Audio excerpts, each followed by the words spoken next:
महाराष्ट्र नवनिर्माण सेनेचा तहसील कार्यालयावर मोर्चा।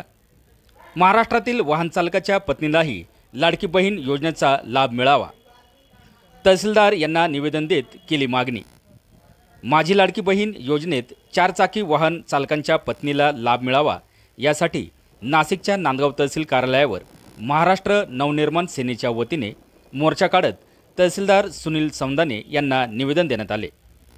महाराष्ट्रातील लाखो वाहन चालक खाजगी संस्थांकडून, बँकांकडून कर्ज काढून स्वतःच्या नावावर चारचाकी car, jeep, taxi, tempo, loading गाडी घेऊन उदरनिर्वाह करत आहे। परंतु त्यांच्या पत्नीचा देखील या संसाराला हातभार लागावा म्हणून कोणी धुनी भांडीची कामे करतात, तर कोणी शेतात मोलमजुरी करतात।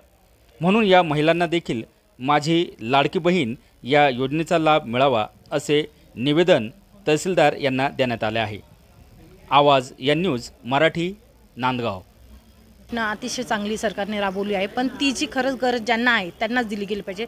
चारचाकी वाहन हे शक्यतो असे आमच्याकडे महिला आहे की ज्यांचे रोजगार चालतात, तर चारचाकी वाहनांना सुद्धा ती सवलत भेटली पाहिजे ही आमची इच्छा आहे सरकारकडे। नमस्कार, मी कल्पना पवन दराडे, नांदगाव तालुका अध्यक्ष, महाराष्ट्र नवनिर्माण सेना।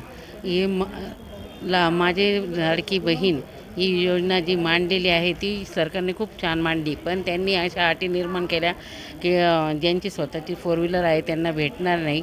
तर असं न करता त्यांनी सर्वांना दिली पाहिजे। आता स्वतःची 4 व्हीलर जी आपल्या उदरनिर्वाहासाठी घेतलेली असते आणि शेतकरी लोक पण पिकअप वगैरे घेतात, तर त्यांच्या माल वाहतुकीसाठी असते, त्यासाठी त्यांना पण ही योजना लागू पडली पाहिजे आणि सर्वांना त्याचे फायदे मिळालेले पाहिजे। ते आपण माननीय तहसीलदार साहेबांना जे निवेदन दिलं आहे ते लाडकी बहीण योजनेसाठी दिलेले आहे, ज्याच्यात काही अटीतटी शासनाने लागू केलेल्या आहेत। ज्या छोट्या मोठ्या वाहनांसाठी, ज्यांच्या उदरनिर्वाहासाठी त्यांनी घेतलेले वाहन आहे किंवा ते चैनीचे नसून त्यांच्या उदरनिर्वाहासाठी आहे आणि त्यांचाही विचार करावा असं महाराष्ट्र नवनिर्माण सेनेच्या, आमच्या महिला सेनेच्या माजी जिल्हाध्यक्ष स्वातीताई मगर व तालुका अध्यक्ष कल्पनाताई दराडे यांच्या नेतृत्वाखाली जो आज आम्ही निवेदन दिलेलं आहे त्याची शासनाने दखल घ्यावी हीच विनंती।